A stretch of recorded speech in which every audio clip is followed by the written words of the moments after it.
Hi, hello எல்லாரும் நல்லா இருப்பீங்கன்னு நெனைக்கிறேன். நான் கொஞ்சம் சுமாரா தாங்க இருக்கேன். பிகாஸ் வாய்ஸ் கேட்டாலே தெரிஞ்சிருக்கும். கோல்டு, காஃபு, த்ரோட் பெயினு எல்லாமே. ஏன்னா இயர்லி எந்திரிச்சு நம்ம குளிக்கிறோம் இல்லையா? அதனால அந்த பனிக்கு ஒத்துக்கலங்க. சரியான பனி. ஸோ அதுதான் வாய்ஸ் இப்படி இருக்கு. முடியவும் செய்யல. அ அதனால 6:30க்கு தாங்க இன்னைக்கு நான் எந்திரிச்சேன். எந்திரிச்சு வந்தோனே குளிச்சுட்டு, நல்லபடியா சாமிலாம் கும்பிட்டுட்டு, டீ போட்டு குடிச்சிட்டு டிஃபனுக்கு ரெடி பண்ணியாச்சு. இட்லி, தக்காளி சட்னி, தேங்காய் சட்னி, பொடி. காலையில டிஃபன்.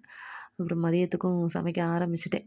காலையில டிஃபன் செஞ்சதோட மதியத்துக்கு செய்ய ஆரம்பிச்சா தாங்க ஒரு 12 மணிக்கெலாம் முடிக்கிற மாரி இருக்கு. ஸோ அதுக்கும் சோறாக்கிட்டு, அ அப்புறம் இன்னைக்கு வந்து கொண்டக்கடல குழம்பு, அப்புறம் பீட்ரூட் அப்பளம் இதெல்லாம் பொரிச்சு எல்லாம் சமைச்சு வச்சாச்சுங்க. வச்சுட்டு நல்லபடியா சாமி கும்பிட்டுட்டு, சாமியும் சாப்பிட்டுட்டாங்க. பெரிய சாமியும், நானும் சாப்பிட்டுட்டேன். அதுக்கப்புறம் குட்டி சாமியும் சாப்பிட்டுட்டாங்க. புதுக்கோட்டையில எவ்வளோ பனி இருக்கும்னு எனக்கு தெரியவே தெரியாதுங்க. 3 வருஷம் ஆச்சு. அவ்வளோ பனி நான் பார்க்கல. ஒருவேளை நம்ம இப்ப தான் இயர்லியா எந்திரிச்சு குளிக்கிறனால அப்படி தெரியுதோ என்னவோ! அதுக்கப்புறம் ஈவினிங் இன்னைக்கு சீக்கிரமே கிளம்பிட்டாங்க. ஏன்னா மதுரை டவுன்ல நாடகம்னு சொல்லிட்டு கிளம்பிட்டாங்க.